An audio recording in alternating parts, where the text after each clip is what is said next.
शिवपुराण घृष्णेश्वर ज्योतिर्लिंग भारत के दक्षिण प्रदेश के देवगिरी पर्वत के निकट सुकर्मा नामक ब्राह्मण और उसकी पत्नी सुदेश निवास करते थे। दोनों ही भगवान शिव के परम भक्त थे, परंतु इनके कोई संतान न थी। इस कारण यह बहुत दुखी रहते थे, जिस कारण उनकी पत्नी उन्हें दूसरी शादी करने का आग्रह करती थी। पत्नी के जोर देने सुकर्मा ने अपनी पत्नी की बहन घुष्मा के साथ विवाह कर लिया।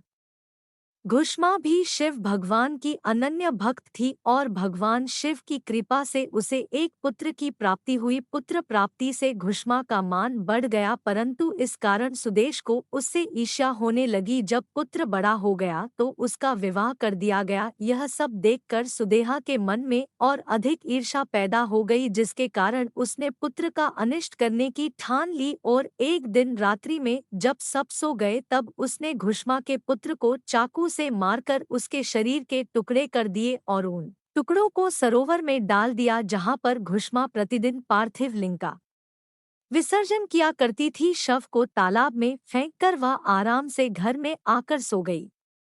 रोज की भांति जब सभी लोग अपने कार्यों में व्यस्त हो गए और नित्यकर्म में लग गए, तब सुदेहा भी आनंद पूर्वक घर के कामकाज में जुट गई। परंतु जब बहू नींद से जागी तो बिस्तर को खून में सना पाया तथा मांस के कुछ टुकड़े दिखाई दिए। यह भयानक दृश्य देखकर व्याकुल बहू अपनी सास घुष्मा के पास जाकर रोने लगी और पति के बारे में पूछने लगी और विलाप करने लगी। सुदेहा भी उसके साथ विलाप में शामिल हो गई ताकि किसी को भी उस पर संदेह न हो। बहू के क्रंदन को सुनकर घुष्मा जरा भी दुखी नहीं हुई और अपने नित्य पूजन व्रत में लगी रही। वह सुधर्मा भी अपने नित्य पूजा कर्म में लगे रहे। दोनों पति पत्नी भगवान का पूजन भक्ति के साथ बिना किसी विघ्न चिंता के करते रहे। जब पूजा समाप्त हुई तब घुष्मा ने अपने पुत्र की रक्त से भीगी शैया को देखा। यह विभत्स दृश्य देखकर भी उसे किसी प्रकार का विलाप नहीं हुआ।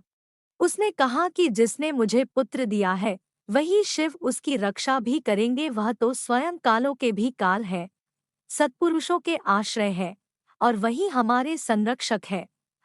चिंता करने से कुछ न होगा। इस प्रकार के विचार कर उसने शिव भगवान को याद किया, धैर्य धारण कर शोक से मुक्त हो गई और प्रतिदिन की तरह शिव मंत्र ऊनम शिवाय का उच्चारण करती रही तथा पार्थिव लिंगों को लेकर सरोवर के तट पर गई। जब उसने पार्थिव लिंगों को तालाब में प्रवाहित किया तो उसका पुत्र सरोवर के किनारे खड़ा हुआ दिखाई पड़ा। अपने पुत्र को देखकर घुष्मा प्रसन्नता से भर गई। इतने में ही भगवान शिव उसके सामने प्रकट हो गए।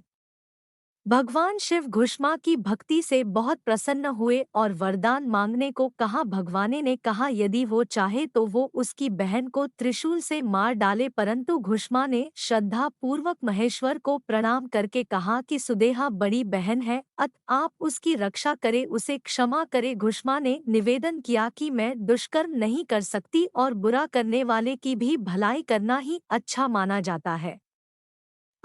भगवान शिव घुष्मा के भक्तिपूर्ण विचारों को सुनकर अत्यंत प्रसन्न हो उठे और कहा, घुष्मा तुम कोई और वर मांग सकती हो। घुष्मा ने कहा, है महादेव, मुझे वर देना ही चाहते हैं तो लोगों की रक्षा और कल्याण के लिए आप यहीं सदा निवास करें। घुष्मा की प्रार्थना से प्रसन्न महेश्वर शिवजी ने उस स्थान पर सदैव वास करने का वरदान दिया तथा तालाब के समीप ज्योतिर्लिंग के रूप में वहां पर वास करने लगे और घुष्मेश्वर के नाम से प्रसिद्ध हुए। उस तालाब का नाम भी तब से शिवालय हो गया।